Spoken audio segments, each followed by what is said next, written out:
Alright. Bonsoir tout le monde, bienvenue au podcast du bruit à mes oreilles. Et aujourd'hui, je suis en compagnie de Phil et Pat de Reset. What's up, Alexandre? Hello. Yes, sir, les gars, super content de vous voir. On peut reprendre notre 15 minutes qui n'avait pas fonctionné au Music for Cancer. Ça nous permet de le faire. Techniques.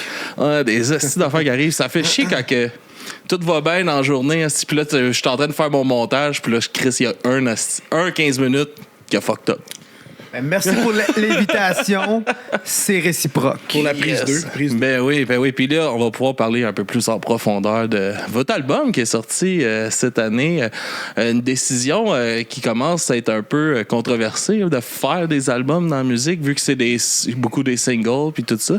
Juste comme pour commencer d'entrée de jeu, pour parler de l'album, c'est quoi la genèse de base? Y a-t-il eu un questionnement justement à propos de ce nouveau mode d'écoute de musique pour ce qui est du nouveau mode d'écoute de musique puis de manière de marcher pour mettre en marché justement la musique que tu composes, que tu veux que les gens écoutent et tout, là. Je pourrais te répondre là-dessus, mon opinion personnelle après, mais je vais laisser Phil parler, par exemple, pour la nouvel album, parce que moi, je n'étais pas encore là dans ce temps-là. Là. Right. C'est toujours un long processus, l'enregistrement d'un album. Puis peut-être que j'ai encore la vieille mentalité old school de je veux un album de 10 chansons de minimum 30 minutes. Mais c'est sûr qu'on savait qu'on allait sortir 2 singles qui viennent d'être faits avec Paranoid in Paradise et récemment Jackknife. Ouais. Fait que ça, on savait déjà qu'on allait peut-être même sortir un 3e single. Oui, c'est vrai que beaucoup de bandes ne sortent plus d'albums complets. Mais vu que on voit beaucoup les EP aussi. Oui, là. évidemment. Ouais. Mais vu que Reset fêtait cette année son 30 ans d'anniversaire, j'ai encore cette mentalité-là de j'aime entendre un album complet. J'aime aussi, ça c'est Plume La Traverse qui disait chaque chanson qui s'entrelace, ils vont avoir comme tu sais quelle chanson qui s'en vient après. Moi, j'aime ça écouter un album, je sais pas, un vieux album de Pennywise, un vieux album de NoFX. Tu sais qu'elle fait la tune, laquelle qui commence ensuite. Puis moi, j'ai toujours ce feel-là que chaque chanson que j'enregistre à mon propre studio va de pair avec une autre ensuite. Donc, c'est pour ça que j'ai décidé, non, ça me prend un album de 10 chansons. All right. Moi, vois-tu, j'ai pas la même... Je suis d'accord avec ça. Il y a des gens qui peuvent préférer ça, mais moi, je suis plus du style chanson par chanson, EP par EP. Parce que aujourd'hui, c'est comme ça que les gens consomment la musique. Là. Je veux dire, t'as pas le choix de t'adapter à un moment donné, tu sais. Puis moi, je crois que c'est comme ça que ça se passe. Phil est pas fou non plus. Il sait aussi que c'est ça qui se passe aussi, mais il a droit à d'aimer ça, à album. Je suis pas contre l'idée. Mais c'est un peu le saint graal de l'artiste, du musicien. Là. Moi, ça fait une couple de fois qu'on a un peu cette discussion-là avec une couple de bandes par rapport aux albums, puis c'est quoi qui sont beaucoup en questionnement par rapport à la production d'un album, parce que oui, c'est beaucoup de coûts aussi, produire un album. Là. Malgré que c'est plus facile, c'est plus facile, mais si tu veux te démarquer du lot aussi, il faut que tu pousses, puis il faut que tu ailles chercher des connaissances des fois que tu n'as pas ça garde le monde accroché aussi. T'sais, les gens consomment vraiment beaucoup de musique, puis ils aiment ça que ça soit proche l'un de l'autre. C'est pour ça qu'un album, avant, tu sortais un album, t'en sortais un autre 4 ans plus tard, tu surfais sur l'album pendant 4 ans, c'était correct, sur des vidéoclips, sur des trucs comme ça, blablabla. À cette heure, maintenant, c'est chaque chanson, un vidéoclip, bang, bang, ça sort, un autre... 2 mois plus tard, bang, tu gardes le monde accroché aussi. T'sais. Moi, je vois ça comme ça. Puis c'est le fun. Les gens, ils ont de quoi écouter plus vite. Il y a de la nouveauté tout le temps. Ouais, ce qui fait qu'il y a beaucoup de compétition aussi. T'sais. Ouais, puis c'est ça. C'est là qui devient tout le truc de réseaux sociaux qu'il faut que tu pousses tes affaires. Puis c'est une autre chose, ça aussi. Ouais. On n'est plus à l'ère de Musique Plus, de Much Music, de MTV non plus. Donc, la promotion, comme tu l'as mentionné précédemment, est primordial de bien le faire également. Donc, il faut que tu pousses sur tous les réseaux sociaux. C'est pas tout le temps évident non plus. Non, ça change à toutes les secondes, comment que ça marche. Là. C'est fou, là, tu sais, on passait à ça l'autre jour, on fait des reels avec des extraits, puis on se bat contre 1 seconde d'attention. Là. C'est la première seconde, il faut que tu accroches l'œil là-dedans, puis il faut que tu l'accroches muter. Parce que c'est facile de swiper. Là. Exact. On va aller voir le prochain. Exact, c'est ça qui dit. Le temps d'attention pour accrocher quelqu'un, si tu veux qu'il reste, t'as 1 seconde. Ouais. Mais Chris, puis il faut que ça soit en silence parce que tout le monde écoute leur affaire sur muté dans leur lit, dans leur. Fait que c'est fou ça aussi, là, ça change. Puis pour la musique, ça doit être un autre défi en plus de se lancer dans tout cet univers-là. En bout de ligne, je constate toujours, Alexandre, que est-ce que la chanson est bonne? Ils vont tout de suite, dès les premières notes, aimer ou non le son. S'il n'y a pas notre son, ils vont swiper du mauvais côté. Mais encore une fois, c'est les premières notes d'une chanson pour faire la clientèle est là ou pas. Ça, c'est pour accrocher, admettons, un nouveau public, du nouveau monde. Admettons, ce que tu viens de dire là, d'après moi. Mais les gens qui connaissent déjà Reset vont faire comme, oh shit, peut-être Reset, un nouveau truc, cool. Ah, ben là, ils vont... Le 1 seconde va peut-être passer à 3-4 secondes, tu sais, avant de faire comme ça m'intéresse ou ça m'intéresse plus, ou peu importe, tu sais. Mais juste à cause que faut juste que tu aies un petit peu peut-être de notoriété pour avoir le 2-3 secondes de plus, tu sais. Puis mais sinon, ouais, t'as totalement raison, c'est 1 seconde, puis prochain, t'es pas bon. Ouais, c'est débile, comment c'est rendu, tu sais. La consommation. Ouais, tout le temps, de plus en plus vite. Hein? C'est jamais assez vite, Amazon. Non, c'est ça, exactement. Ça arrive le lendemain, mais non, c'est pas assez vite. Faudrait que ça soit là. Okay. Uber, ici, ils vont chercher chez Walmart, je l'ai dans 20 minutes. Mais non, c'est ça, c'est fou. Puis, y a-tu une approche différente, justement, dans ta création? Tu sais, à travers les années, vous avez sorti pas mal d'albums avec Reset puis tout ça. Puis dans ton approche aujourd'hui, dans cette nouvelle ère-là, y a-t-il une approche différente dans ta création? Seven étant le 7e album, qui l'indique si bien, ce que je dis toujours à mes musiciens, c'est je vous donne carte blanche. Composez les meilleures chansons que vous pouvez jouer, que ça soit du punk, du plus métal.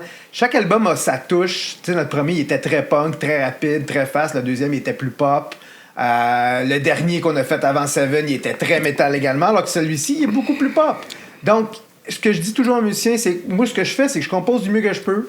Peu importe c'est quel style, faut que ça ait la touche reset, oui, le picking reset, les vocales qui sont similaires. Mais en même temps, non, je ne dis jamais non à une chanson qui est bonne, même si ça sort un peu du style habituel, mais du moins, c'est nous qui mettons notre touche artistiquement, musicalement, vocalement, derrière notre talent, je crois, qui peut être minime pour certains, mais non, je crois que c'est nous qui vont donner toute cette platitude-là à la chanson.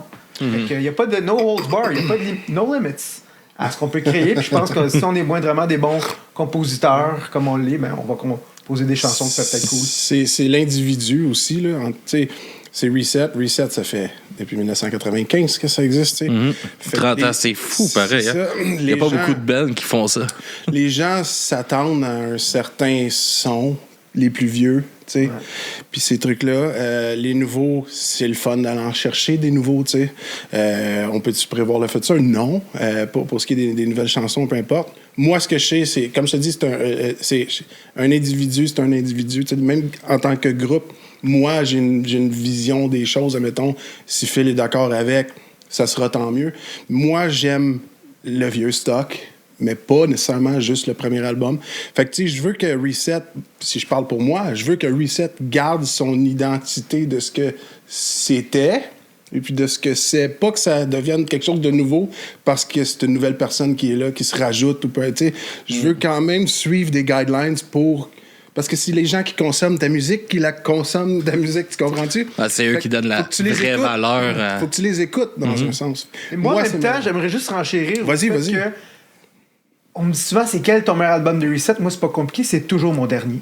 Parce que les qualités sonores se sont améliorées. J'étais un meilleur guitariste, j'étais un meilleur chanteur que je l'étais à la base, début de ma carrière. Fait que quand on me demande quel album t'aimes le plus, surtout mon dernier, Seven, il n'y a pas une chanson que je veux fast-forwarder. Je l'écoute du début à la fin. Puis comme je te disais précédemment, l'ordre que j'ai établi, c'est comme pour moi, c'est comme de la musique à mes oreilles que tu t'attends à telle chanson à la fin. Puis cet ordre-là, pour moi, est très important. Puis ça a été méticuleusement planifié. Puis comme je te dis, chaque album a leur touche. Chaque album a leur couleur. Mais en même temps, c'est toujours mon dernier. À chaque album, ça a été pratiquement ça. mon favori. Puis celle-là en particulier, je trouve que la qualité sonore, on a fait affaire. Mes 4 derniers albums, c'était à mon studio. C'est le même équipement. Là, on a fait affaire avec le même producer pour finaliser le mix, le master. Puis pourtant, la qualité sonore est meilleure. Ben, tout le monde évolue, tout le monde a appris des nouvelles techniques, un nouvel équipement, un nouveau micro peut changer quelque chose. Moi, j'ai volé avec Reset depuis quelques mois.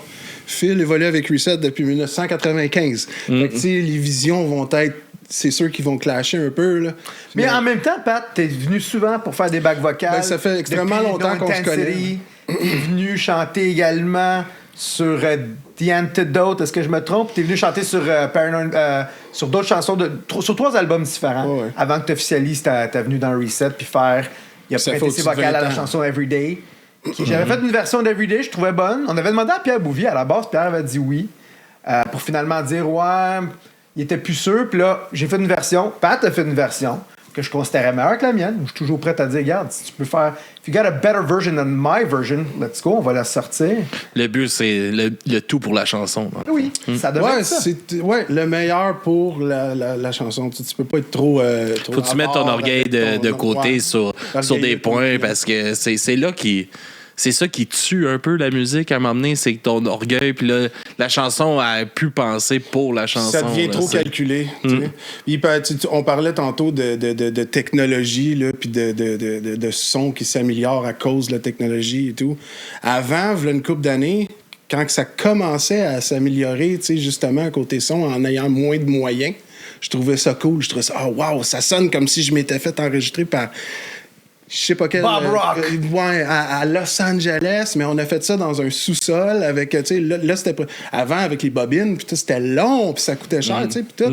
Mais là, aujourd'hui, là, c'est rendu bien trop facile, puis ça devient trop poli, puis trop, frotté, puis là, il y a toute l'arrivée du AI là-dedans que le monde utilise pour bonifier des choses. Tu peux l'utiliser comme il faut, mais c'est ça, ça, tout le monde a son opinion là-dessus, là.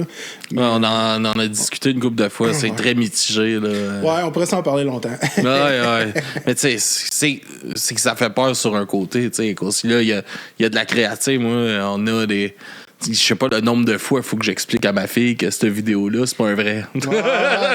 C'est ça, un chat qui joue du drum sur le bord de la maison, ça se peut pas. T'es sûr? C'est dangereux. Pas mal. C'est dangereux pour plein de raisons différentes. Puis, tu sais, justement, tu parlais un peu tantôt de... Tu sais, il y a beaucoup de fans nostalgiques du début de Reset, puis tout ça. C'est comment pour toi de faire ta place à travers ça, de vouloir bien rendre ça? Y a-tu un stress un peu de faire ta place dans le band? C'est sûr que je ne suis pas les personnes qui étaient Non, ça c'est normal, ouais. Je ne suis pas ça, je n'essaie pas de faire ça. Mais il y a des similarités de ce que j'ai entendu en commentaire au travers des années, avec soit les bacs vocales que je faisais sur les albums à Phil. Polaris, t'as aussi chanté sur Polaris. Ouais, puis ces trucs-là. Puis comme je te dis, j'étais un fan comme tout le monde aussi de Reset. Là, là, je veux dire, on a joué, j'avais mes propres groupes de musique dans ce temps-là, je jouais de la musique, puis on écoutait du Reset, puis on aimait ça, puis c'était cool. Fait que, tu sais, c'est juste de rendre honneur à la legacy, si on veut, là. Ouais. Comment on dit ça en français, déjà? Oui, la legacy, là. Peu importe. Est-ce que c'est fait avant? Est-ce que c'est fait avant pour pas complètement arriver... I'm reset now. It's me, c'est moi. Non, tu comprends? Whatever, tu sais, ça arrivera jamais un truc comme ça. C'est pas ce que je veux non plus. Mais c'est ça la couleur de Reset. Tous les membres qui sont venus depuis ont été capables, surtout Pat, de mettre sa propre couleur dans Everyday.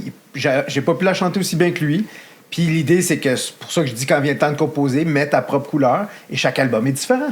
Non, puis là, tu parlais tantôt, tu sais, justement, du dernier, comment que il s'écoute bien, puis c'est vraiment tabarnak qui s'écoute bien, là. J'ai passé ma journée à l'écouter dans le taxi, puis les tunes s'enchaînent, tout est bien filé, c'est vraiment le fun, la qualité est super, là. Merci beaucoup. C'est bon. Il était vraiment très, très bon, là, le dernier album, puis je disais à tout le monde d'aller prendre la chance de l'écouter parce que ça vaut vraiment la peine, là, puis justement, comme tu parles Everyday, vous avez repris Everyday dans cet album-là. C'est comment de toucher à une grosse chanson comme ça de Reset, de la ramener. Ça m'a fait penser un peu Il y avait Papa Roach aussi qui avait ressorti Last Resort. Hier, je les ai Ouais. vus hier. Ouais, Ils ont ressorti Last Resort. Ils ont marqué Re-Upload avec un artiste invité dessus. Puis ça a complètement changé la vibe de la chanson. J'ai pas eu connaissance de ça, mais je vais regarder. Mais c'est comment de justement réattaquer une chanson qui est quand même iconique pour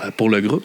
Ben, si j'ai choisi cette chanson en premier lieu, c'est pour plusieurs raisons. Je savais que live, avec le drumming de Gopal, sa technicalité, il y a des bouts qu'il n'y avait pas sur le premier. Elle est un petit peu plus rapide également. Ouais. Les qualités sonores se sont améliorées, donc on entend parfaitement les deux guitares.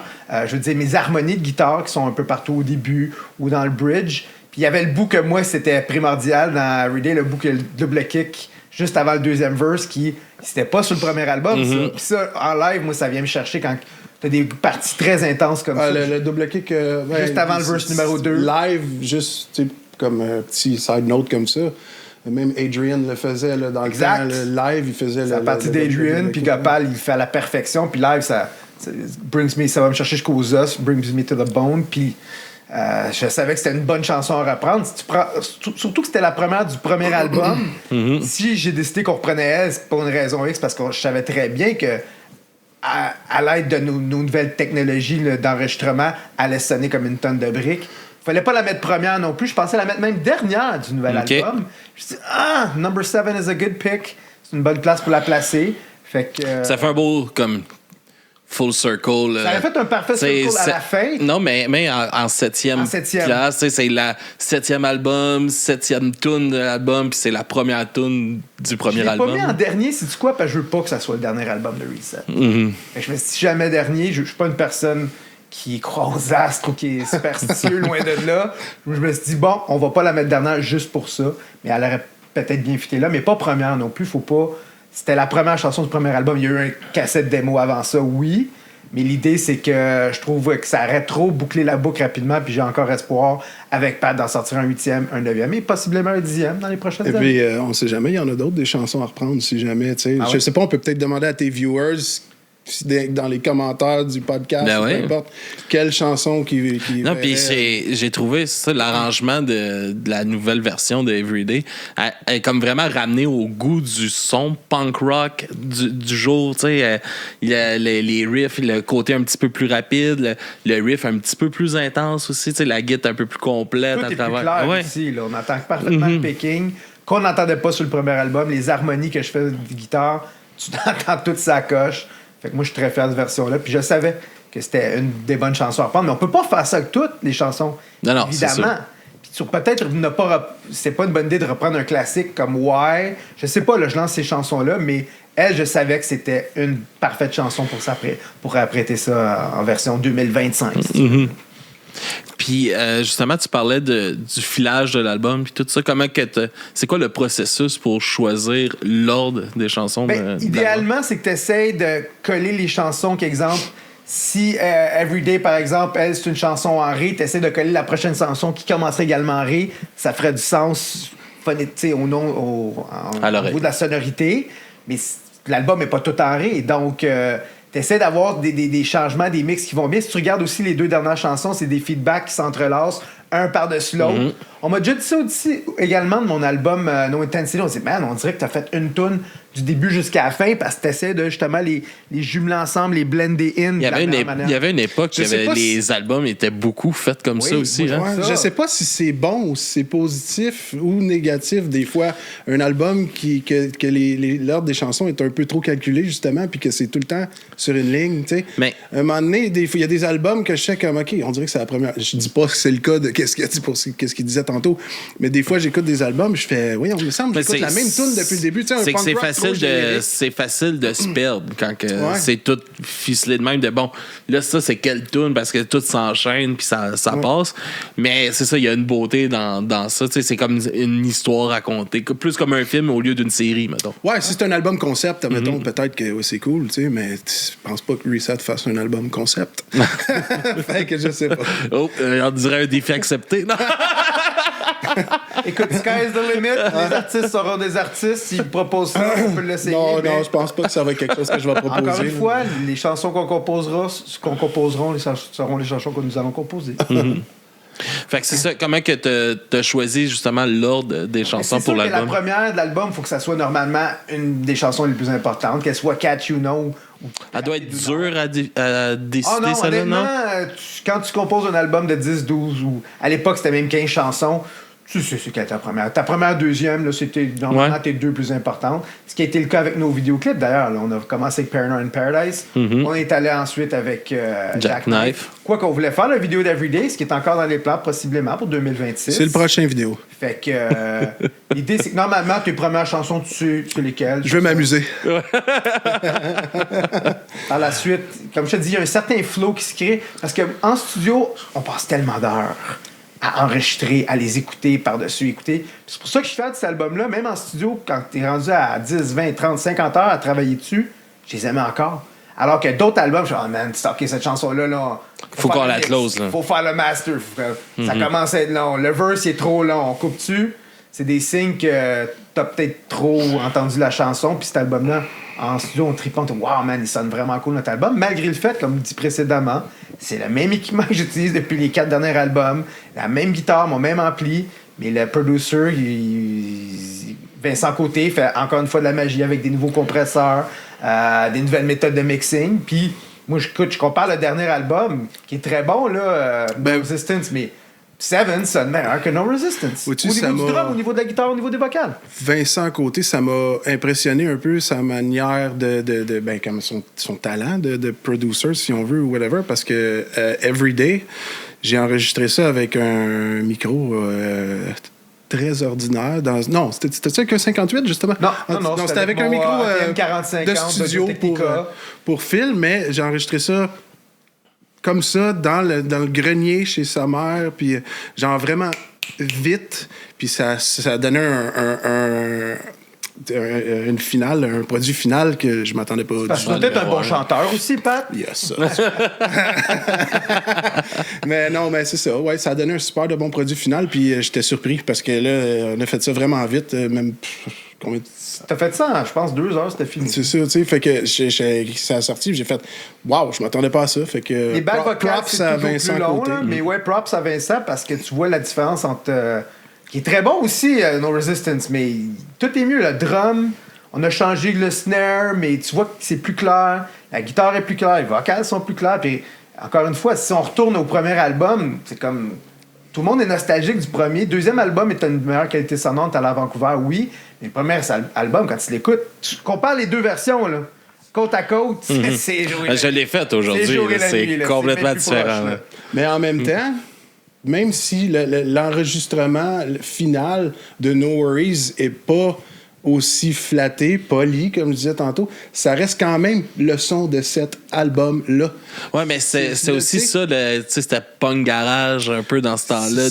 C'est ça, on aimait ça, ces sons-là. Ouais. C'était un punk rock nouveau reset quand ça a sorti. C'est pour ça que ça a marché comme ça. C'est pas dans mes rêves, c'est sûr. Là. Comme je te dis, dans ce temps-là, j'étais fan en premier de tout. Là. Fait que je vois ça de cette manière-là. Chaque album a son identité à lui, admettons. Ouais. Les couleurs sont. Puis No Worries, moi, je pousserais pas pour réenregistrer ça, admettons, que l'opportunité se présenterait ou voilà, je serais comme, pas besoin. Tu sais, à part de faire juste une chanson, des trucs comme ça, pour voir, pour s'amuser, mettons. Mais être obligé de refaire un album juste parce que, mais ça sonnait ben trop. Non! C'est ça, c'est l'identité de cet album. Ouais. Est-ce que, justement, on voit ça beaucoup aussi des albums remaster. Est-ce que c'est quoi qui t'a peut-être passé à l'idée de remaster les premiers albums? Fait, non? Ça n'a pas été fait. Par contre, on a accès à part les 2 premiers albums, tout le reste du catalogue de Reset, c'est moi qui l'ai produit. On pourrait le faire, mais, exemple, il faudrait remasterer à partir de Radioactive, à partir de No Intensity. No Intensity, j'y pense sérieusement parce que le drum, c'était Rod Sherry qui avait enregistré notre premier album et notre 4e, mais le drum, il sonne pas aussi bien que ce qu'on peut faire aujourd'hui. Je me dis, ça serait peut-être une bonne idée. Cet album-là, je pense que ça serait un parfait candidat pour remasteriser, au moins surtout pour le drum. Je trouve qu'il faisait une qualité sonore vocale incroyable, mais le drum, il sonne très en arrière. On a enregistré il y a 17 ans. Donc, ça serait un bon candidat. J'ai les masters à mon studio, mais maintenant, c'est toujours une question d'argent. Alors, est-ce qu'on va vraiment mettre la somme qui est souvent faramineuse pour être capable de sortir ça, ou on fait comme on fait là présentement, peut-être ressortir une chanson, peut-être même pas sur le prochain album, on ne sait pas. Moi, je pense que ça serait mieux comme ça. Tu laisses les choses qui ont déjà été faites puis qui ont été reconnues comme quelque chose de cool pour les gens, puis tu fais juste revisiter ici et là des petits trucs pour genre ramener le monde dans le temps, au pire. Il y a beaucoup de ça qui se passe, c'est des vieux bands qui reviennent, qui reconfirment des nouvelles tournées, qui ça fait 19 ans que tu les as pas vues. Puis là, pouf, hop, un single, ben voyons donc, des trucs comme ça, c'est cool. Mais sinon, tout refaire, tout recommencer, ben, moi, je vois pas l'utilité. Ça, c'est mon opinion, mais bon. Non, mais c'est le fun, tu sais, vous avez des opinions un peu divergentes sur certains points, tu sais, puis justement, tu sais, qu'est-ce que ça vous apporte, les deux, comme musiciens, d'avoir commencé à travailler ensemble, puis tout, ça doit avoir changé un peu vos approches, puis tout ça aussi. Faut dire que ça fait longtemps qu'on se connaît, quand même. Ouais, ça fait une vingtaine d'années, même plus. Ben, ça. C'était notre premier spectacle alors que Reset jouait avec Blind Alley à Mont-Laurier. Back in what, 99? Non, 2000, actually. En 2000. C'était la première fois qu'on faisait. Toi, t'étais un gars du West Island, de l'île Perrot, alors que moi, j'étais un gars de plus de Laval, de Montréal. Mais ça fait longtemps qu'on se connaît, puis on s'est souvent croisés. Fait que, tu sais, la chimie, si on veut, est déjà là. Il me connaît bien, je le connais bien. Des fois, ça clash pas trop, tu sais. Mais de toute façon, à date, comme je te dis, Seven, l'album de Reset qui vient de sortir, j'ai pas été impliqué là-dedans à part pour Everyday, tu sais. J'étais pas là encore quand il a enregistré, puis tout le kit, whatever. C'est sûr qu'il m'avait fait écouter des trucs, je pense, des affaires comme ça, mais je me suis pas impliqué artistiquement là-dedans, si on veut.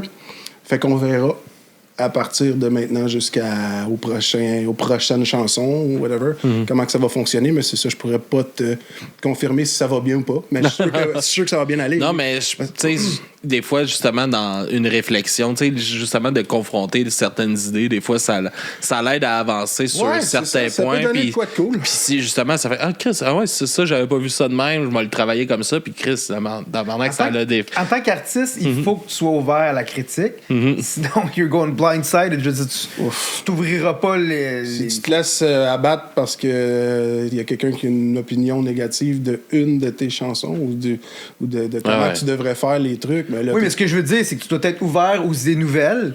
OK, tu parles within the band. Là, ne serait-ce que par une technique de vocal.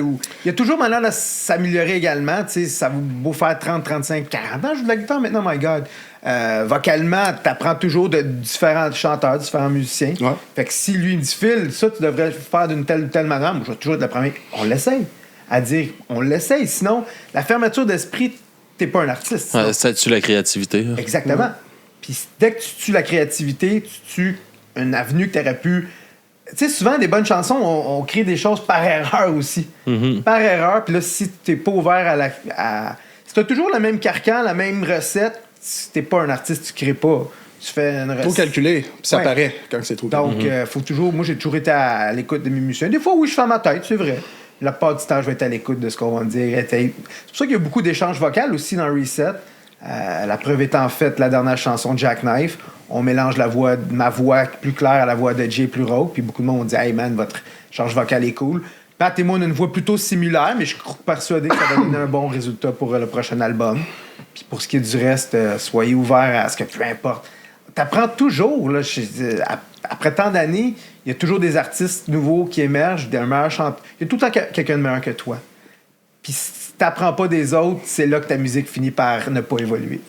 Puis tu sais, justement, tu parles d'évoluer, tu sais, la scène a beaucoup évolué à travers les années, tu sais. Puis ça a été quoi les défis de, justement, persister dans cette scène-là? Parce que un band qui dure 30 ans, il n'y en a pas énormément du monde qui vont pousser ça. Tu sais, moi, dans le podcast, je me le fais dire que, tu sais, nous autres, ça fait 8 ans là, qu'on fait le podcast. Comme, Chris, ça fait longtemps. Là, vous êtes dans les premiers? Je dirais pas dans les premiers, mais, tu sais, dans l'univers musical, il n'y en a pas beaucoup qui sont en même temps que nous. Tu sais, il y a la paire d'écouteurs que les autres, ça faisait déjà 2 ans quand nous autres, on a commencé, par exemple. Mais c'est ça, dans la scène punk puis tout ça, on est, moi, le Clash, on a pas mal commencé en même temps. Puis c'est ça, il y a pas de... on se fait dire que ça fait vraiment longtemps que vous faites ça parce qu'il y a beaucoup de podcasts qui meurent après 10 épisodes. Oui, parce que ça a l'air d'être du travail. Là. Je vois ton setup et tout. Puis j'imagine que une fois qu'on part d'ici, c'est pas fini. Là, non, c'est ça. L'editing puis tous ces trucs-là. Fait que, faut être passionné. Non, pas le choix. Même idée, même truc. Mais c'est ça, c'est quoi les défis à travers un band, justement, de persister à travers le temps? Surtout que tu as eu des changements de membres, tu as eu des défis de ce côté-là qui peuvent être décourageants aussi de vouloir à un moment donné peut-être tout lâcher puis finalement t'accrocher à quelque chose puis de continuer. C'est sûr ce que tu mentionnes, mais en fait, c'est It's Under My Skin, c'est dans mon sang de. Je suis un artiste, je dois créer, c'est plus fort que moi d'une manière ou d'une autre. Peut-être j'ai été aussi chanceux à travers ma carrière, mais moi, ce qui me fascine le plus, c'est qu'à travers 30 ans, j'ai quand même été capable de sortir. Il y a beaucoup de groupes qui existent depuis 10, 15, 20 ans, mais qui n'ont pas beaucoup sorti de nouveau matériel, tu sais. Ça a été constant, là. Ça a été constant. Qui surfent, oui, avec leur ancien matériel, alors que moi, je me suis dit, si je sors pas un album d'ici 4, c'est arrivé une fois, je pense, 5 ans, entre deux de mes albums, sinon, je constate que c'est plus fort que moi de créer. Puis j'ai d'autres projets, j'ai mon band death metal, DNA et The Record Breakers, mais ça n'a jamais levé tant que ça. Reset, ça a été mon go-to pour me dire ça, c'est ma force créatrice. Puis en même temps, c'est ce qui me fascine le plus quand même de ma carrière de 30 ans, c'est qu'on a été assez constant, puis arrivé avec un produit qui se... Tu sais, pas un produit, mais une musique qui évolue, qui s'améliore, qui n'est pas restée stagnante et que je considère toujours une meilleure... J'ai toujours du plaisir à écouter, comme je t'ai dit précédemment, mes nouveaux albums. Puis c'est toujours le dernier que j'écoute le plus. Alors que mes premiers albums, on dirait que je les écoute pratiquement plus. J'aime beaucoup mieux la version d'Everyday aujourd'hui que l'ancienne. C'est sûr qu'une fois par année, je vais écouter mes anciens, mon premier, mon deuxième, mais je suis là, man, j'aime beaucoup mieux la qualité sonore. Ça doit être fou de voir justement c'est motivant. Sur 30 ans, de voir l'évolution comme musicien que tu as été. Il n'y a pas beaucoup de monde aussi qui peuvent avoir la chance de voir ça, là, de l'évolution de ton travail sur une aussi longue période de façon concrète. Là. Il y a beaucoup non, c'est ça. Il n'y a pas beaucoup de monde qui t'offre 30 ans. Dans le punk rock là, local, admettons, là, si on veut. C'est dur d'arriver avec des nouveaux vidéoclips. C'est pour ça que je suis fier de mes deux derniers. Je trouve qu'ils sont originaux. On n'a pas des budgets à la Sony à 50-100 000 $. Puis on est arrivé quand même... Je pense aussi avec l'album No Intensity, la chanson No Intensity, que c'était le premier vidéoclip que je mettais à 100% tout ce que je voulais, qui était le clin d'œil au film Orange Mécanique. Je pense que le monde, il me disait « Hey, Reset ont des vidéos super cool ». Je pense que c'est une question de créativité, puis avec Pat aussi, je pense qu'il est assez artiste. Faut être artiste. Faut pas être musicien. Faut que tu sois un artiste pour être capable d'avoir une aussi bonne longévité, j'imagine. Puis j'imagine que le sky is the limit dans le sens que quand t'as tout le temps une chanson qui te trotte dans la tête, tu te réveilles le matin, t'as une chanson, peut-être c'est même venu dans ton rêve que des fois j'écris le matin, hey, mon cellulaire est bourré de juste mon voice, plein de juste des mélodies vocales. Hey, ça, le pour le prochain album. Hey, j'ai un riff de guitare ici juste dans mon cellulaire, faut que je l'essaye. Hey, ça, c'est autre chose aussi. Je dois en avoir 1000 dans mon cellulaire. Lequel je vais prendre? Mais tu sais, dans le temps, j'étais au secondaire, dans l'autobus, tu ne pouvais pas enregistrer des petits messages vocaux comme aujourd'hui, tu sais. Puis c'était pas avec Reset, mais j'ai eu plusieurs projets, j'ai eu plusieurs groupes aussi dans le passé. Puis tout ce que tu avais, c'était le derrière de ton cartable d'école avec un crayon pour écrire de quoi, puis il fallait que tu te forces toute la journée pour garder ton idée dans ta tête. Aujourd'hui, c'est... Ouais, ta mélodie, mettons, peu importe. Aujourd'hui, c'est cool avec les téléphones. Encore là, on parlait tantôt, c'est facile si tu veux faire quelque chose, vraiment, c'est beaucoup plus facile. C'est à portée des doigts, là, maintenant. Ouais, il faut juste une couple de tutoriels sur YouTube, là, c'est ça, il y avait pas t'es de parti, là. Mais tu sais, c'est fou. Juste moi, là, pour le podcast, on a acheté la Behringer XR18, tu sais, puis ça, c'est 16 entrées, toutes indépendantes, toutes préamplifiées. Fait que, tu sais, on peut faire je peux faire un show live avec ça, si je veux. Il y a 6 auxiliaires. Vas-y, faisons un show live. Ouais, mais c'est le fun. On aurait pu, mais c'est ça qui est le fun, tu sais, c'est à portée de main, tu sais. Puis on a fait on en a des bands qui en font des prestations acoustiques. On a eu prestations full band des fois aussi. C'est le fun, tu sais, puis c'est à portée de main de le faire, tu sais, puis c'est le fun, là, tu sais, on a poussé ça un peu plus, on a rajouté des caméras, on a rajouté des cossins de même, mais ça, c'est l'évolution. Hein. V'là 8 ans, c'était un peu comme vous autres, v'là 30 Une ans. caméra, On avait un micro en plein milieu de la table, puis c'était ça le podcast. Mais ça le fait. Ouais, Tu sais, ça le faisait. C'est le contenu aussi de ton podcast. Tu sais, les questions que tu poses, si le groupe est intéressant à interviewer ou pas, que tu aies un micro implanté en plein milieu de la table ou des micros partout puis des caméras de toutes les angles. Puis j'imagine quand tu te lèves le matin, tu vas te dire, bon, quelle band je pourrais... Quand tu m'as contacté, tu te disais, je suis en train de booker mes prochains mois, tu dois être toi aussi un peu créateur dans le sens que, hey, qui je voudrais amener à mon podcast? Oui, c'est ça. Puis on a la chance. Tu sais, moi, c'est quoi que je remercie par rapport au podcast. Tu sais, mon écoute de musique a complètement changé là, avec le podcast. Au début, j'écoutais juste de la musique quasiment américaine. J'écoutais presque rien qui se faisait ici. Ouais. Puis là, c'est complètement le contraire. Là. J'écoute quasiment juste de la musique qui se fait ici. Là. Il y a pratiquement... Je dirais peut-être 5% de mon écoute qui est de la musique ailleurs maintenant. Puis tout ça est grâce au podcast, grâce à ces rencontres-là. Puis aujourd'hui, on est chanceux. Moi, je me trouve vraiment chanceux d'avoir ces expériences-là, de m'asseoir puis de parler avec du monde passionné de même. Puis aujourd'hui, c'est le monde qui vient à nous. Puis c'est plus nous qui va tant vers le monde aussi. Mais c'est parce que c'est bon aussi, pour ton podcast, puis c'est bon pour les groupes qui viennent se faire interviewer par toi parce que ça leur donne de l'exposure, peu importe. Ils ont une chanson à présenter, un nouvel album à présenter, une tournée qui s'en vient. C'est cool pour... les deux clans. On touche à tous les styles, puis c'est ça qui est le fun. Puis après ça, on fait des mix, on a fait des entrevues avec des deux artistes ensemble complètement différents, qui parlent dans leur création, puis c'est comme... On avait un band de Bastards, mettons, qui est un band de... hardcore assez brutal avec Frank Cousteau qui fait du folk acoustique. Ah, ben puis cool. Parler de votre mode de création, puis de voir ça. Nous autres, on est là, puis on fait juste assister à ça. Rendu là, c'est enrichissant. Puis à travers toutes ces années-là, justement, toutes les bands que vous croisez, il y a tellement de talent dans la scène québécoise. Puis ça aussi, ça doit être inspirant, là, de vouloir se pousser plus. Puis comme moi, je veux que les autres podcasts soient bons. Parce que je veux que ça attire le monde à écouter des podcasts. Je suis pas en compétition, je veux que tout le monde soit bon. Bien dit. Dernièrement, je me suis mis à écouter beaucoup plus de podcasts que j'en écoutais avant. Je sais pas pourquoi, mais je suis tombé là-dedans. Puis pour moi, c'est relativement nouveau, les podcasts. Donc, j'écoutais beaucoup de vidéos YouTube, mais produits, là, des YouTubers puis tous ces trucs-là. Les podcasts, ça commence à m'intéresser beaucoup. Justement, à cause de Music for Cancer cet été, qu'on en a fait une coupe avec vous autres. Toi, mais là, on est prise 2 parce que la première n'a pas marché. Mais on en avait fait avec d'autres personnes aussi. Puis j'étais comme, hey, c'est cool. Peut-être que je vais voir d'autres bands qui vont m'intéresser. J'étais allé voir les podcasts des gens qui nous ont interviewés puis toute la quête, puis j'avais trouvé des belles entrevues, c'est cool. Puis c'est un beau, justement, dans les formats festivals comme ça, c'est une belle façon de faire découvrir parce qu'on en passe plein. Encore en fin de semaine passée, on était au Home Non Fest qui faisait une levée de fonds pour l'organisme dans la rue. Puis on est allé faire des entrevues là, avec les bands qui faisaient là. On est sorti de là avec une dizaine d'entrevues de 15, c'est les 15 minutes, c'est plus court, mais c'est une petite vitrine pour chaque band, puis on met ça ensemble, on met 2 tunes du band à travers ça. Fait que tu as la chance de découvrir plusieurs bands dans le même affaire. Il y a un aspect créatif dans ce que tu fais également. Là. Tu me dis que chaque entrevue également est différente. C'est à faire comme un melting pot de tout ça.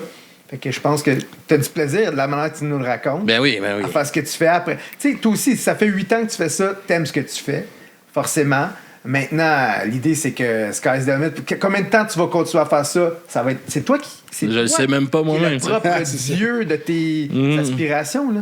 Fait que... Ouais, parce qu'on aurait eu, nous autres aussi, 1000 raisons de lâcher, là. Ouais, c'est sûr. On l'a pas fait. Mais si on lâche après les premiers incidents négatifs, c'est que tu t'as pas appris de la vie parce que il va toujours avoir des... Hey, c'est long enregistrer un album, c'est long enregistrer une tune, c'est long faire une vidéo, c'est long. C'est stressant aussi. Il y a plein d'éléments que tu contrôles pas. Fait que beaucoup de monde sont capables de s'écraser et de dire non, moi je. Mais ta paye, c'est quand que le monde écoute, tu sais.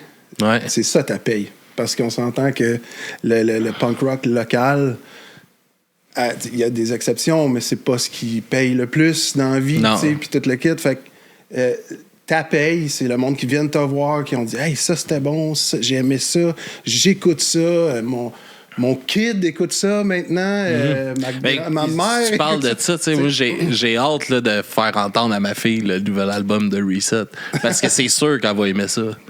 Tu sais, ça a juste à donner comme ça. Là, cette semaine, elle est partie chez sa mère. Fait que là, j'ai commencé plus à l'écouter plus hier, puis tout ça. Puis j'étais comme, ça va. Tu sais, Paranoid Paradise, c'est sûr qu'elle va aimer ça. Everyday, c'est sûr qu'elle va aimer ça. Elle saura pas qu'est-ce qu'elle crie, mais quand ça va arriver à Everyday, elle va faire Everyday! Mais tu sais, c'est cool aussi. Ça, c'est des nouvelles générations, justement, tu sais, qui découvrent des vieux trucs qui reviennent. Ou carrément des... C'est intemporel, mon cher Patrick. C'est ça, exactement. La bonne musique, ça reste intemporel. Puis je suis sûr que à notre mort, dans 20, 30, 40 ou 50 ans, ça va encore... C'est pour les archéologues du futur. Les archéologues du futur aussi qui vont checker dans le web qu'est-ce qui se faisait des années 95. Ils vont dire, c'est qui ce gars-là avec les cheveux là? Je me demande quel shampoing qu'il utilisait. Puis, tu parlais t'enregistrer ça dans le studio, chez ton studio à toi, puis tout ça. Est-ce que t'as des défis de justement, tu parlais comme un moment donné, t'avais des chansons que tu disais, Chris, là, je suis plus capable ou tout ça, de sortir, de finir une chanson. Est-ce que c'est un défi quand même des fois? Non, pas de finir une chanson. Écoute, comme je t'ai dit précédemment, j'ai toujours beaucoup d'idées de chansons. J'ai des chansons qui sont vraiment très métal, j'en ai d'autres qui sont extrêmement pop. Finir une chanson, une chanson, là, c'est... La plupart des bonnes chansons, comme Paranoid Paradise, ça a été facile à composer. Ils sont faciles. Alors que des fois, quand tu t'étires trop, tu réalises, finalement, c'est peut-être pas une chanson qui va faire... On a coupé pour le dernier album. En tout, on en avait 14, mais c'est toujours malheureusement une question de coût. Ou que finalement, la chanson ne tourne pas aussi bien. Donc, des 14 chansons, on a coupé à 10. Puis c'était une question de coût, comme j'ai dit, mais également du fait que celle-là, elle pourrait être retravaillée peut-être au drum, peut-être le vocal, il ressort pas de la manière que tu croyais. Normalement, tu fais une pré-production, un pré-enregistrement pour avoir une bonne idée, mais à cette heure, vu que j'ai mon studio depuis nombre d'années, ma pré-prod, c'est mon enregistrement final parce que je sais où est-ce que je m'en vais exactement. Mais l'idée, c'est que, non, finir une chanson, c'est pas dur. Parce que si t'as de la misère à la finir, cette chanson-là fera pas l'album. Je veux dire, ça existe des chansons qui ont pris 1 an, tu sais, que tu l'as commencé au mois de janvier, puis rendu 8 mois plus tard, t'as fini. Elle va peut-être pogner vraiment beaucoup, whatever, mais... Ou être complètement différente de l'idée de base. C'est ça, du départ, mais les chansons qui pognent le plus, historiquement parlant, de gros groupes, ils disent toutes la même affaire, puis c'est vrai. Les tunes qui pognent le plus, qui sont les meilleures pour l'artiste... Et pour la personne qui l'écoute, c'est des tunes qui ont pris 20 minutes à faire. Mais la simplicité aussi. C'est ça. Elle parle beaucoup aux gens. Le monde se casse à ça à la tête à un moment donné dans la vie de justement de peut-être, tu sais, comme tu disais, cet album-là, un peu plus côté, un peu plus pop, un peu plus rythmé dans le punk rock, peut-être un peu. L'autre d'avant est un peu plus métal puis tout ça. Justement, descendre une coche, moi je trouve que si justement tu parles de ça, il est plus facile à écouter, il est plus accessible. Tu sais, moi j'ai pas une fois j'ai baissé le son, quelqu'un me dit la musique ou quelque chose aujourd'hui, puis ça arrive là, de monde sont comme baisser ça un peu, pas trop mon genre ou de quoi de même, puis là ça a passé autant que j'ai eu des personnes âgées que des plus jeunes, puis il y en a que c'est la vitesse, il y en a que c'est la vitesse de la chanson qu'ils aiment pas, tu sais, le punk rock typique là, il y en a qui vont t'écouter ça quand même, ils vont eux autres là, 1 seconde là, puis ciao, j'en veux pas du rapide comme ça, j'aime pas ça, tu sais. Ça peut s'arrêter là comme ça, mais les gens qui ont grandi avec ça, qui aiment ça, que c'est leur style ou qui sont plus ouverts d'esprit, peu importe, les autres vont écouter, ils vont faire la mélodie, tu sais, le refrain, il y a de quoi qui se passe, tu sais, il y a quand même quelque chose d'accrocheur parce que toute sorte de musique est pop en partant.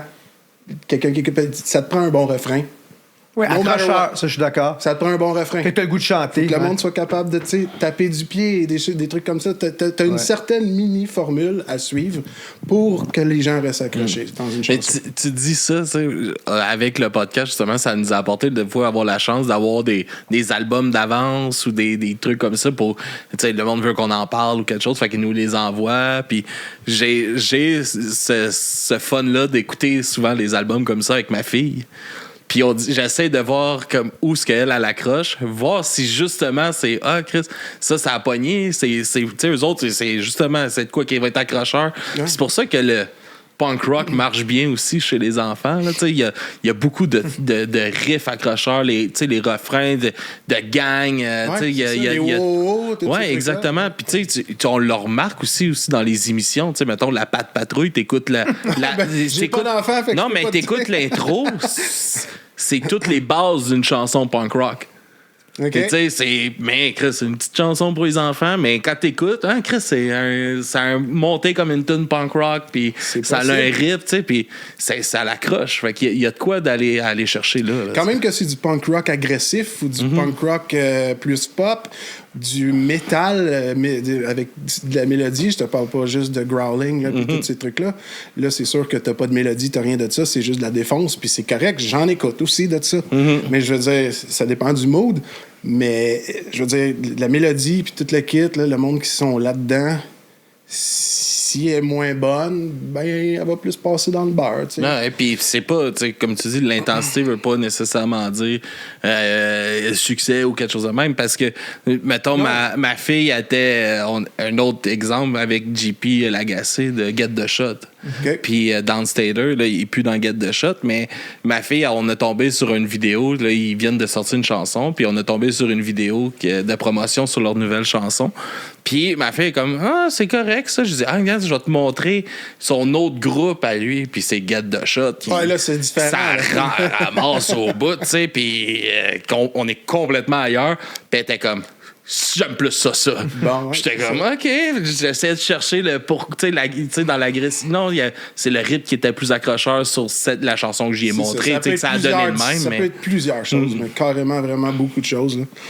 Mais moi, personnellement, quand je vais voir un spectacle, c'est est-ce que j'ai le goût de chanter la mélodie? Quand je sors du spectacle, est-ce que c'est assez accrocheur pour moi que je veux la chanter durant et après le spectacle? C'est là que je fais « Wow, la performance est excellente, la composition est bonne. » Parce que souvent, le band, il est là. « Oh, c'est un bon band. » Mais finalement, il n'y a pas une chanson que je suis comme « Wow, elle m'accroche tellement que demain matin, en me levant, c'est celle-là que j'ai encore dans la tête. » Alors que d'autres groupes, on dirait qu'ils ont cette recette magique-là d'être capable de te faire cette émotion-là qui ressort par leur musique ou surtout leur vocal. Ou il y en a qui t'ont donné un show vraiment cool pour les yeux, mais que le musical n'était pas là. Tu sais. Ça se peut. Ou vice-versa. Ou trop musical, trop là, mais la présence pas assez là. Débile, les chansons sont folles, il y a plein de bons refrains. Ça m'avait fait ça avec Disturb. Les gars, ils étaient tous comme des piquets, puis ça bougeait pas, ça faisait rien, c'était plat. Presence, Après ça te donnera pas le goût d'aller rechercher le band encore plus si c'est la première fois que tu le vois. Exact. Disturb, j'avais 14 ans. Franchement, tu sais, à cet âge-là, me payer un billet pour aller voir un show au Centre Bell. J'ai travaillé une couple de journées au métro Colin ici à Chambly à me faire chier là,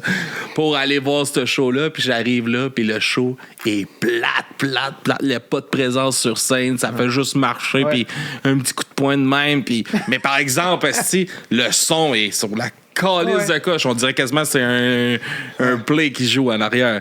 Et je suis sorti de ce show-là, j'étais insulté. J'ai jeté mes affaires de j'ai même pas pris la peine d'aller porter. Non, personne ne faut qu'il écoute ça. C'est de la merde. J'ai jeté ça. T'as pas fait de podcast avec eux autres. Je viens de travailler comme un débile pour pouvoir me payer ça, puis vous m'avez pas, impressionné. Mais pas impressionné, mais donner un show. Non, mais c'est ça. Vous m'avez pas impressionné côté live, côté visuel, puis tout le kit. Puis ça arrive souvent, ça. Puis tu sais, t'en entends des fois des artistes, des groupes sur le stage dire « Hey, vous voulez un bon show? Vous avez payé, vous êtes là un lundi soir, comme justement Papa Roach hier. Ils ont dit quelque chose de semblable comme ça, tu sais. Vous avez payé votre billet, vous êtes là. C'est dans le fond, mettons, parlons de Reset. On vous le doit au monde en bas de vous donner un bon show, tu sais. Vous avez payé pour être là, puis pour voir, même si c'est pas parmi d'autres groupes ou peu importe, on vous le doit, c'est notre job, tu sais, de vous donner un bon show, fait qu'on essaie, tu sais. Non, mais ça, j'avais manqué votre set à Music for Cancer cause qu'on faisait des entrevues. Ouais. Mais tu sais, moi, je me rappelle de voir Phil en show. C'est un bon show, c'est le fun à regarder, c'est avec... là, votre drummer, j'ai un blanc de ça. Capable. Et au drum, qui est super impressionnant à voir jouer aussi, tu sais. Puis même s'il est assis en arrière, il est le fun à voir, il est attrayant, il y a de quoi qui se passe sur stage, tu sais. Puis c'est de quoi qui est hyper important, là, je pense. La chimie entre les musiciens, la stage presence. Je pense que c'est une combinaison de tous ces facteurs. Mm-hmm. Aussi, un minimum de talent. T'arrives des fois et tu réalises, hey, les chanteurs, ils sont pas sur la coche du tout. C'est une combinaison de tous ces facteurs qui font en sorte que le spectacle est bon pas. L'expérience des musiciens, et ainsi de suite. Donc, c'est pas juste un élément. Je pense que c'est plusieurs éléments qui font qu'un show est bon pas. Et nos expectations, nos attentes. Des fois, on a trop d'attentes. Peut-être c'était ton cas avec Disturbed parce qu'il y a une qualité sonore d'enregistrement impeccable. Tu sais, des vidéoclips avec des budgets infinis. Puis là, t'arrives, puis ben là, il y a le spectacle est terne. Pour peut-être pas au niveau sonorité, mais c'est peut-être juste ce show-là qui était mauvais. Là. C'est ça. En même temps, c'est-tu le deuxième avant-dernier show avant qu'il ait fini la tournée? Puis ça fait 200 shows qui donnent. Ça se peut. Là, ça devient leur job de quand même... On n'a pas le choix de pousser. Le monde, ils ont payé aujourd'hui 200 $. Il faut t'organiser ta tournée en fonction de ton énergie. C'est ça. Hein? C'est pour ça qu'on change pas cher. T'as le droit d'être fatigué un peu. Non, mais tu sais, je parle des groupes en tournée, là, comme ça. Reset, on fait pas nécessairement de tournée, là, en tout cas, pas pour le moment. Puis je sais pas, là, mais c'est pas vraiment ça qui est dans les plans. Mais des groupes en tournée comme ça, tu sais, si t'es catch l'avant-dernier show avant qu'ils s'en retournent à la maison.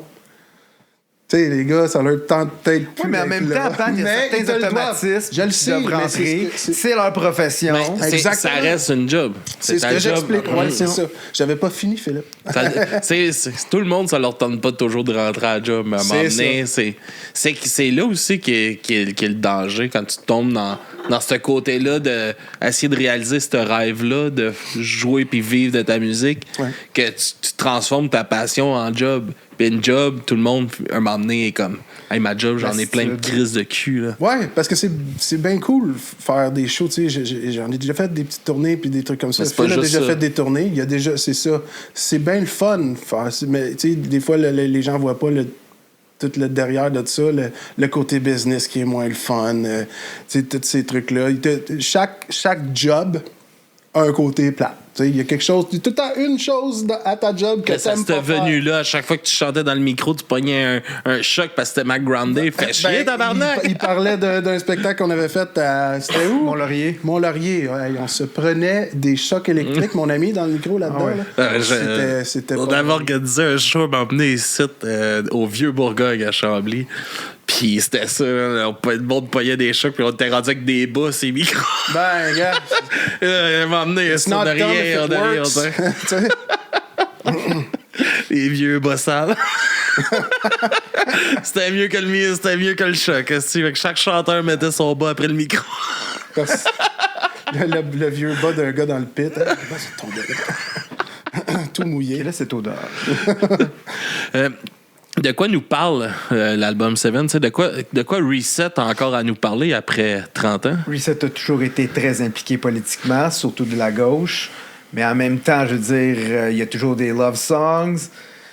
Écoute, on touche un peu à tout. Paranoid in Paradise, personnellement, je l'ai écrit parce que j'étais en voyage et je croyais paniquer pour absolument rien alors que j'étais au paradis. Donc, c'est l'inspiration du moment parfois, alors que d'autres chansons comme Jackknife, c'est vraiment de la poésie qui provient de la mini-série All the Lights That We Can't See, qui a été produite par un Montréalais, soit dit en passant. Si vous n'avez pas vu ça, messieurs, allez voir ça. C'est sur la Deuxième Guerre mondiale. C'est ça, I'm Coming After You, Broadcaster Voice, on parle de la Deuxième Guerre mondiale. Fait que c'est un peu tout ce qu'on peut voir. Moi, je suis un gars qui adore le cinéma, premièrement. Fait que je me fais souvent inspirer par d'autres artistes qui ils montrent leur art d'une manière différente et que moi, je réinterprète. Ou, je sais pas, les histoires qu'on vit de tous les jours, mais en même temps, il y a toujours... Normalement, il y a comme un meaning, une raison derrière une chanson. C'est pas juste beau de faire des rimes, Moi, je trouve que c'est ça. T'as pas besoin de même que ça rime, que ça soit une bonne chanson. L'idée, c'est d'avoir une bonne mélodie puis un bon thème qui va avec. Est-ce que c'est important? Tu sais, tu parles que c'est quand même engagé politiquement, de gauche et tout ça. Est-ce que pour toi, c'est important dans la musique d'avoir d'utiliser cette parole-là pour moi, pour pousser des idées ou des. Parce que moi, j'ai ce combat-là un peu avec le podcast là, en ce moment. Je suis en grosse réflexion. Ouais, mais on trempe tous dans la même affaire en ce moment. Ouais, mais je suis en grosse réflexion on trompe ou on trompe? On trempe. Ouais, je tous dit, je pense. Mais moi, je suis en grosse réflexion qui est pas mal faite, je pense. T'sais, là, j'en parle parce que j'essaie encore de me convaincre de faire le move. Fait que d'en parler sur le podcast, ça me motive à le faire. Mais je veux quitter Spotify avec le podcast. Je veux enlever le podcast de Spotify à cause de tout ça, l'investissement du CEO dans l'armement des drones AI, puis dans l'armament israélien. Tu sais, ça manquait à ma culture. Fait que, tu sais, il a quand même investi 700 millions là-dedans, de l'argent que les artistes ont fait. Qui a fait sur le dos des artistes. Oui, on va se le dire, les artistes sont pas payés du tout. Non, c'est ça, tu sais, puis il utilise, je trouve que c'est une fucking honte. En plus d'avoir un peu scrappé la manière d'écouter de la musique, tu sais, il a complètement changé la façon que la musique est écoutée. Tout ça, tout a été fucked up à cause de ça. Puis en plus, il prend cet argent-là, puis ça remplisse les poches. C'est ça, puis il investit dans des hosties de cochonneries de même. Tu sais, moi, personnellement, je me suis retiré. Mais après ça, c'est tu sais, on se bat avec... Bon, faut qu'on monte où ce que le monde peut nous trouver à cette heure. Parce que Spotify, c'est le calice de plateforme que tout le monde a. T'sais. Une plateforme de podcast, tu sais, juste. Ben, il y en a, tu sais. Moi, j'écoute j'avais Spotify avant, mais j'ai jamais écouté un podcast sur Spotify. J'ai toujours écouté sur Podcast Addict, qui est une autre plateforme. C'est juste des podcasts, puis tu peux mettre autant tes podcasts que que tu payes pour Patreon. Tu peux envoyer ton RSS dessus, puis tu peux. Moi, j'ai toujours utilisé ça depuis que j'écoute des podcasts, c'est ça que j'utilise. Mais, tu sais, c'est ça, la facilité, puis malheureusement, les gens sont paresseux. Ils vont toujours aller pour la facilité. Ouais. Il y a ça. Mais tu veux, moi j'ai pas ça, Spotify. Parce moi non plus. Ça m'a jamais... premièrement, parce que ça paye mal les artistes depuis toujours, là, depuis jour 1. Là. C'est connu. Là. Puis, deuxièmement, je pense que je suis habitué d'écouter mes vieux trucs. Tu comprends? J'aime ça découvrir des nouvelles affaires, mais je suis difficile là, au niveau musical. Mais c'est difficile. Ça a été prouvé un peu scientifiquement, là, justement. J'aime mieux rester dans mes pantoufles découvrir musicales. De la musique, c'est très difficile. Ouais. Plus tu vieillis, plus c'est difficile de te mettre là-dedans parce que, justement, tu vis un sentiment, tu sais que cette chanson-là comble ce truc-là. Fait que tu vas aller direct pour ça, là. Tu sais que ça va te mettre dans le mood que tu as besoin. Si t'es quelqu'un de nostalgique aussi, tu sais. En plus. Pourquoi j'irais... Puis l'humain est fucking nostalgique, surtout dans le punk. Ouais, exactement. T'as tout compris. Là, tu me fais penser, Alexandre, que les recherches récentes ont même prouvé que pour l'Alzheimer, du monde qui avait pratiquement tout oublié, t'es fait chanter, ils vont se rappeler de leurs paroles. Fait que ça va chercher une partie du cerveau qui est comme encore inexplorée, je crois, puis qu'on va, même peut-être encore dans 50 ans, continuer à comprendre que les boundaries, les limites vont toujours vont aller plus loin, puis ça va même peut-être aider notre compréhension de l'être humain. Mais c'est fou comment que ça fait vivre des sentiments là, de la musique. Moi, il n'y a rien qui se compare à ça. Non, tu sais, moi, j'ai perdu ma mère là, d'un suicide il y a 8 ans, OK? Puis, v'là 2 semaines, je suis tombé sur une toune, un vidéo sur Instagram. Tu sais, c'est comme donne les headsets puis assis-toi. Puis c'était marqué sur ta pancarte, si t'as perdu quelqu'un, assis-toi puis écoute ça.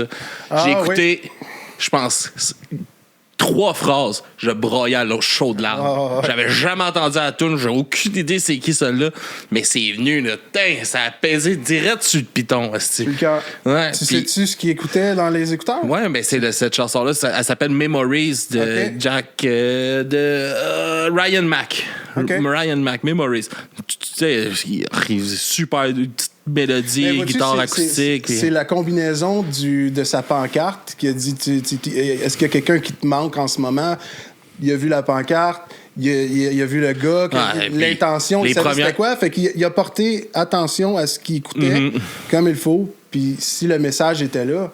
Ah, ben c'est ça. Moi, tu sais, quand j'ai entendu le bout de ça, j'ai dit, m'aller voir la toune.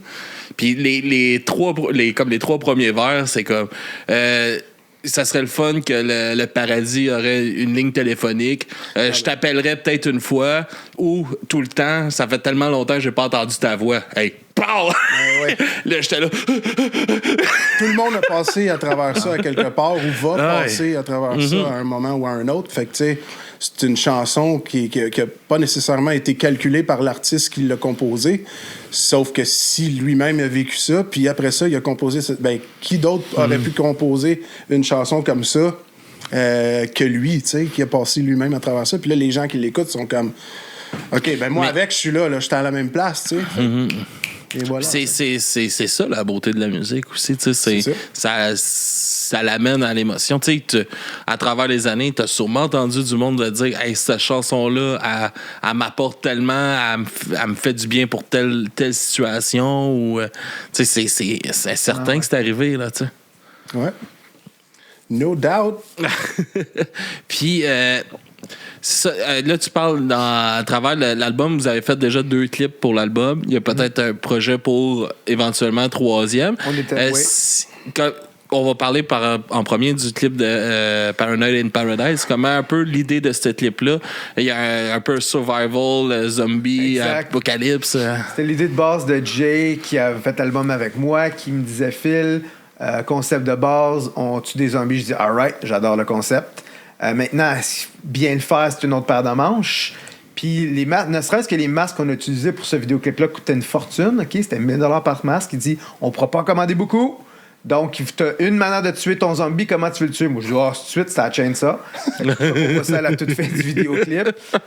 Finalement, on en tue 3 dans le clip. On a gardé un masque 2 fois. On a changé comme la chevelure. Moi, j'aurais aimé qu'il y en ait beaucoup plus, là. J'aurais aimé, là, c'est là que AI, dans notre dernier vidéoclip, a plus interagi qu'on pouvait faire ce qu'on voulait, mais j'aurais aimé qu'il y ait une vingtaine, une trentaine qui cognent à nos portes, qui cognent devant les portes vitrées, mais là, encore une fois, c'est une question de budget qui est extrêmement difficile à faire, donc c'était l'idée de base de... Moi, écoute, Call of Duty, j'ai un plaisir infini à tuer des zombies, mode zombie, fait que moi, quand Jay m'a dit « Phil, on tue des zombies », puis évidemment, on voulait, puis je suis content, parce qu'on l'a sorti pile poil à l'Halloween, c'était ça le but de la chose. Puis ce qui est cool, c'est qu'à chaque Halloween, il est ressorti cette année, ça va toujours être d'actualité. À chaque fois que l'Halloween va arriver, je dis « Hey man, Paranoid in Paradise qui ressort ». Fait que c'était l'idée de base. Puis l'idée de base était, encore une fois, ça a été filmé à notre studio à Laval. Michael Jackson Thriller, Reset, Paranoid in Paradise. Ça a été vraiment cool d'avoir encore plus de zombies avec Michael et compagnie. Puis si vous remarquez bien, il y a plein de subtilités dans ce clip-là. Là. À un moment donné, quand je sors avec la chainsaw, c'est qu'il y a il y a comme 2 croix. C'est quoi? C'est mes chats qui sont enterrés là. Puis, encore une fois, que ça tombe pile poil avec l'Halloween, hey, mon ami, quand je suis parti à Chainsaw, on le partait pour de vrai, là.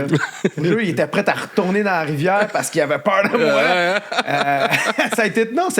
On a eu du plaisir, un peu comme aussi le vidéoclip de No Intensity. On savait qu'on faisait, ça se fait des années, qu'on touchait à quelque chose de vraiment épique avec le clin d'œil de Clockwork Orange, Orange Mécanique. Fait qu'on savait qu'on s'en allait vers quelque chose. Même chose qu'on avait du plaisir à le filmer.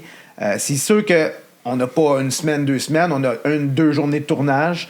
Donc, tu essaies de te dépêcher, mais quand tu touches à quelque... Même chose quand tu composes une chanson, tu as du plaisir. C'est primordial. C'est comme un joueur de hockey qui n'a pas de plaisir sur la glace, il ne performera pas aussi bien. Fait que le but de Paranoid in Paradise, c'était les zombies, l'Halloween et ainsi de suite, qu'on savait que c'était notre deadline, il faut que ça sorte à l'Halloween avant que l'album sorte pour le début décembre 2024 de l'année passée.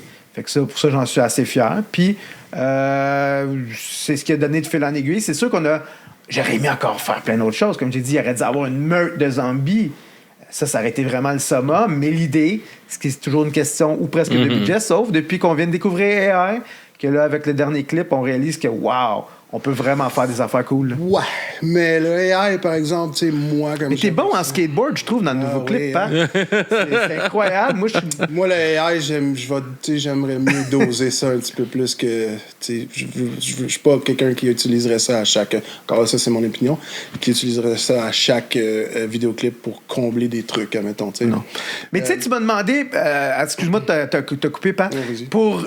C'était le concept de Paranoid Paradise, mais là, j'ai toujours voulu un vidéoclip un peu comme d'autres groupes qui nous ont précédés avec un cartoon.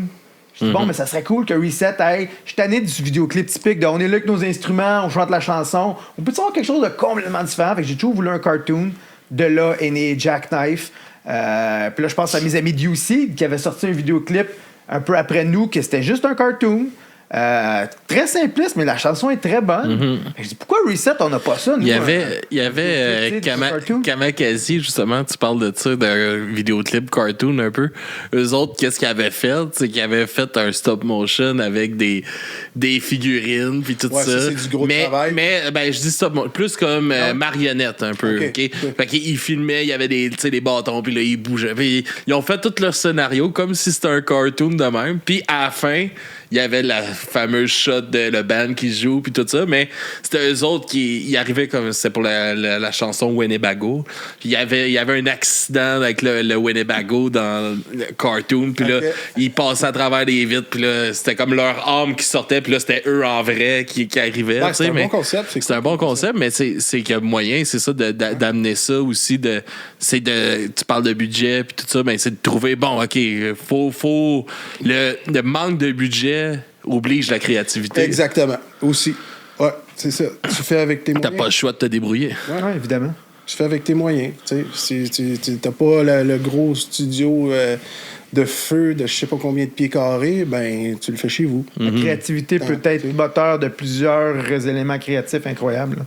Donc, on pourrait faire un clip ici avec ton sapin de Noël. Est-ce que ça serait bon? J'en suis pas persuadé, mais... On sait jamais. Peut-être si je te le fais avaler. Avec le sapin et le lutin, là, on sait pas. Hein? Plein de choses qui peuvent arriver. Christmas with Reset. A White Christmas with Puis c'est ça, fait que dans Jackknife, là, aujourd'hui, j'aurais aimé avoir le temps de l'écouter, mais j'ai pas eu le temps de l'écouter. Est-ce que tu peux parler un peu du concept? Tu l'as pas vu encore? Non, je l'ai pas vu encore. Oh my God! C'est mon erreur à moi, mais je suis honnête, je l'ai pas vu encore. Ce qui est indiqué dans le petit message qu'on a mis, c'est le chaos visuel anticipé. Écoute, les personnes, je sais pas, qui ont des problèmes d'épilepsie à proscrire parce que ça bouge tout comme la chanson, qui est extrêmement rapide, extrêmement technique. Mais beaucoup de monde m'ont dit, man, ça brasse cette chanson-là. Un peu comme notre ancienne chanson Polaris, qui aurait dû avoir une vidéo également. Écoute, tu vas voir, j'aime beaucoup aussi, moi j'ai toujours aimé les reverse negative, quand tu vois l'image qui change au négatif. Puis c'est mon bon collègue au travail en arts martiaux, Henri Pinto, qui l'a produit, qui a déjà produit des clips style cartoon. C'est pour ça, je voulais aller vers quelque chose plus cartoonish. Donc lui, j'ai vu ses premières vidéos qui étaient extrêmement simples. C'est le premier vidéo qui fait de façon élaborée de même que t'as 1000 images par seconde, c'est incroyable. Ben, j'exagère évidemment, mais ça défile à une vitesse incroyable. Puis c'est ça qui est cool, là, cette vidéo-là, c'est que tu vas le réécouter une fois, tu vas dire, oh my God, c'est comme un film que t'as pas super bien compris. Tu dis, faut que je le réécoute une deuxième fois, puis là, même à la troisième visualisation, tu vas faire. Tu découvres d'autres affaires. Shit, man, ça, je l'avais pas vu. Puis j'adore, comme j'ai dit, j'ai encore une fois pu mettre mon aspect créatif, mais j'ai laissé Henri. Disons que Phil s'est fait du fun avec ce vidéoclip. Oui, mais en même temps, j'ai pas. C'est important, c'est dans le projet. J'ai pas fait grand-chose. Honnêtement, j'ai apporté les idées de base, j'ai apporté les images de base. Puis Henri est vraiment sorti, j'espère que tu es à l'écoute, Henri, qui est sorti vraiment avec son talent, sa créativité, que je m'attendais à quelque chose de cool, de le fun. Mais je trouve que c'est sorti encore mieux que ce que je m'attendais. Puis pour un prix qui est beaucoup modique de ce qu'on a souvent payé pour des clips beaucoup plus chers. Écoute, quand tu vas le voir, je pense que tu vas... Si on va le voir à soir. On va le voir à soir. Si t'aimes la chanson partant, je suis persuadé que tu vas aimer le clip. Ah, non, j'en doute pas. Puis, tu sais, comme... Justement, tantôt, tu parlais, on n'est plus à l'époque de Musique Plus puis tout ça. C'est quoi l'importance pour vous de faire des clips encore aujourd'hui, de pousser ça? Ben, c'est le fun. Premièrement, pour moi, J'en ai pas fait des milliers, mais je veux dire, c'est le fun de tourner un vidéoclip. C'est demandant, mais c'est le fun. Puis après ça, de voir le produit final après, tu sais, parce que tout est là, tu joues la chanson 1 million de fois, sous différents angles et tout, et blablabla. Après ça, ça dépend si le concept est le fun, tout, mais je veux dire, c'est le fun.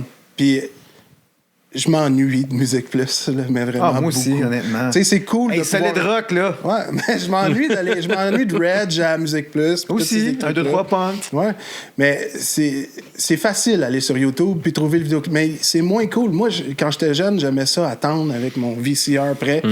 Enregistré, ben oui. Ouais, puis là, t'attendais... Non, là, t'avais Claude avant, Rajette. là, une demi-heure avant. Hey, as-tu bien enregistré? C'est ça, t'avais Claude Rajette qui te disait « OK, après la pause, on va avoir, je sais pas, Offspring, Puis blablabla. on détruit cet album-là! Au cimetière des Là, CD. t'étais là avec ta manette, puis t'attendais que le vidéoclip passe. Puis là, t'en avais tout, là, plein d'alignées sur ton VHS. Le top 5, là, le top 20. Ouais, je m'ennuie de ça vraiment beaucoup, tu sais. C'est facile d'aller sur YouTube, trouver les nouveaux vidéoclips, mais c'est ça, c'est trop facile. C'est plate, tu sais. Il y avait aussi un genre dans le temps, tu sais, juste le CD.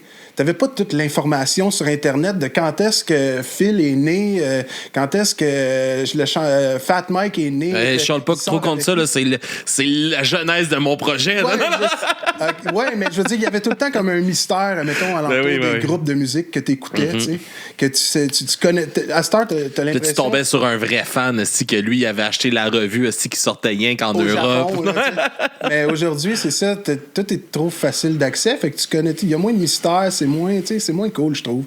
Mais bon, je veux dire, ça enlève rien aux musiciens puis à la musique qui sort et tout ça. Mais nous, on n'a pas vécu l'ère, justement, des vinyles, en plus, que beaucoup de monde disait, hey, le vinyle, ça apporte une autre dimension visuelle, que l'artwork est beaucoup plus gros. Beaucoup de monde préfère écouter ce type de médium-là, alors que moi, je trouve que personnellement, non. J'aime beaucoup mieux ce qui est CD ou digital, pardon, mais on n'a pas vécu ce temps-là non plus, puis beaucoup de monde me disent, hey, ne serait-ce que l'odeur d'un vinyle aussi. Check en arrière, il y en a un si tu veux le sentir. Let's go! Sniff it out! Fait que tu sais, c'est une autre époque qu'on n'a pas vécue, que moi, je me le fais souvent dire. Je parlais à un de mes amis qui disait, hey, je m'en vais voir Triumph ou Rush qui s'en vient. Je suis comme, c'est des bons groupes, mais moi, c'est pas mon style de musique. Mais eux autres, c'est une autre génération. Puis là, ce que tu dis là, Pat, on dirait qu'à cette heure avec Internet, tout est accessible, trop accessible. C'est le fun, mais en même temps, ça enlève le mystère du groupe que tu écoutes, admettons aussi, que j'écoutais, whatever, qu'il fallait que vraiment que tu déplier le livret dans le CD, de lire la tank list. Le monde, tu dis merci, tu dis... Oui, la première fois j'ai vu la première fois j'ai vu notre nom dans un, je pense que c'était Capable qui nous avait remercié pour le podcast dans leur affaire, puis j'étais comme aïe aïe. Ben, c'est cool. Chris, il y a mon nom il y a le nom de mon projet dans un album. Ben ouais, c'est cool. Là, tu vas montrer ça à ta fille. Check. Ben oui, ben il y a plein d'affaires, tu sais, ça me fait rire, tu sais, comme justement le vidéoclip que je vous parlais tantôt de Kamakazi. Moi, il y a dans les personnages, il y avait un Père Noël, puis en vrai, c'est moi qui joue le Père Noël dans leur clip. Ben, mais, tu sais, j'ai montré ça à ma fille. Gars, papa, il est dans le vidéoclip. Tu sais, j'en écoute plein de vidéoclips avec elle. Tu sais, moi, c'est quelque chose que j'aime, mais il y a aussi, je trouve, deux côtés à un vidéoclip, parce que oui, il y a ce côté-là, le fun d'avoir un visuel à écouter, puis tout ça. Mais des fois, ça l'a tué souvent ce que la chanson représentait pour moi. Vrai, parce que Chris, moi, c'était pas ça que je voyais. Là, t'imagines quelque chose, puis ça peut immortaliser autant que ça peut mortaliser, si tu me dis bien. Ben,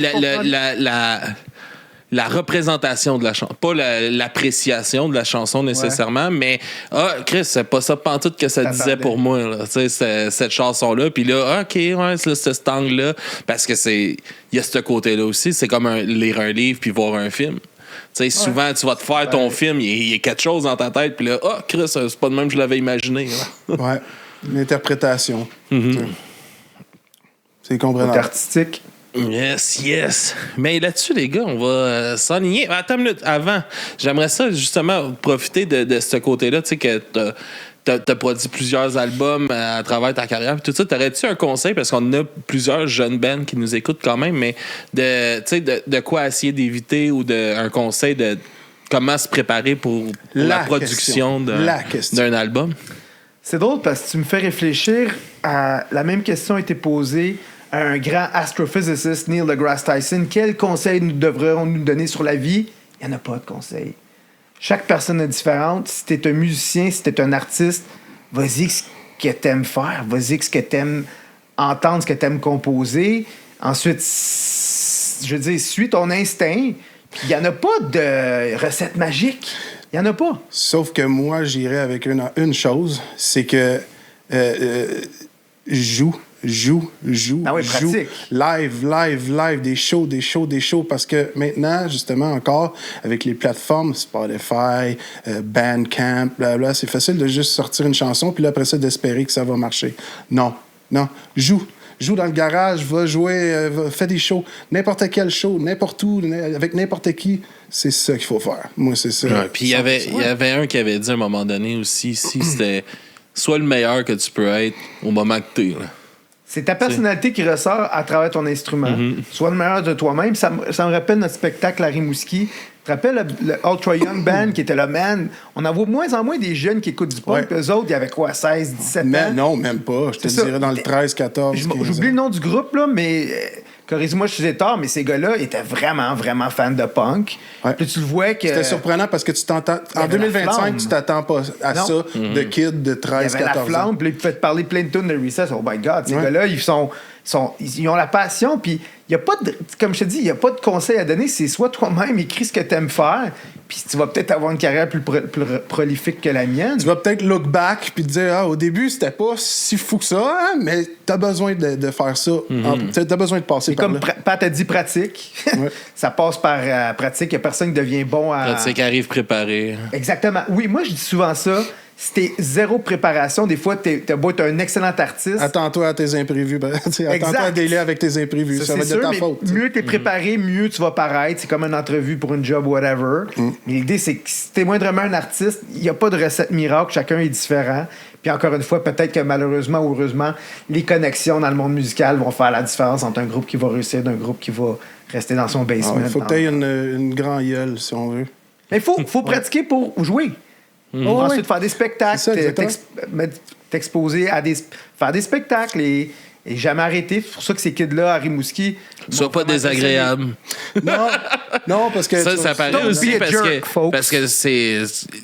On le remarque tout de suite quand les gens disparaissent. Ah, Chris, on le voit plus cette bande-là, on n'entend plus parler.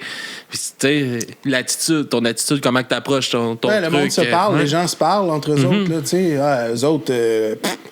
on les a vus ici, ça a été comme ça, c'était pas super. On les a vus là-bas, c'était pas super. Les promoteurs qui t'engagent, ben là, c'est juste des épais. Ça. Ils vont-tu revenir? Non. T'sais. Fait que, t'es responsable de ton propre succès ou de ta propre déchéance, dans un sens. Là. T'es responsable de tout ça. All right. Merci beaucoup, les gars. Rien n'arrive pour rien. Merci de nous avoir invités. Ça fait plaisir. Ça fait un plaisir de vous recevoir puis de pouvoir faire 1 heure à la place d'un petit 15 minutes à Music for Cancer. Tout est dans tout. Tout est dans tout. Puis on se laisse sur Paranoid in Paradise, Everyday, puis Jackknife. Check it out. Yes, sir. Merci tout le monde d'avoir été là. On se dit à la prochaine. Ouh.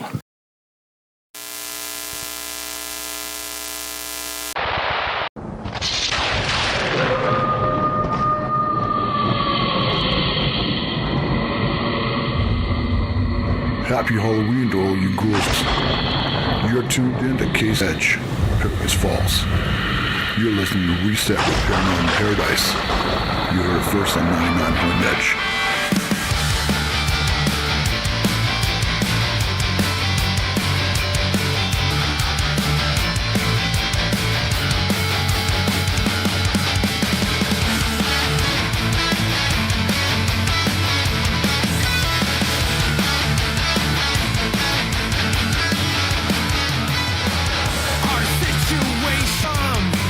Something bad to something wrong.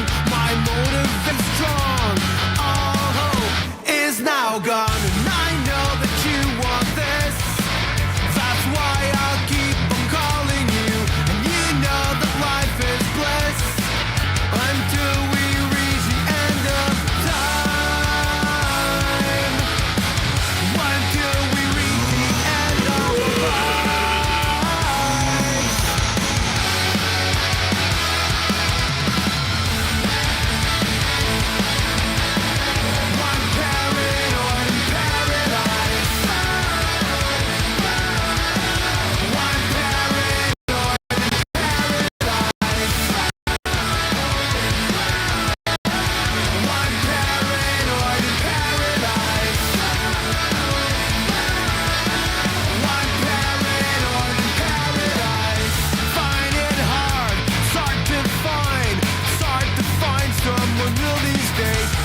from my heart. Your name is engraved on the edge of my blade. You will survive. Dead of the night, coming for you. Seems unclear, will this nightmare disappear? Broadcast your voice, fame will reappear. All the lights that we can see, all the lights that we cannot see. When all falls apart, alone in the dark, remember those words I spoke from my heart. Your name is engraved on the edge of my blade. You will survive. We're coming after you. All the lights that we can see, all the lights that we cannot see, all the lights that we can see, all the lights that we can. When I will find you, I'm coming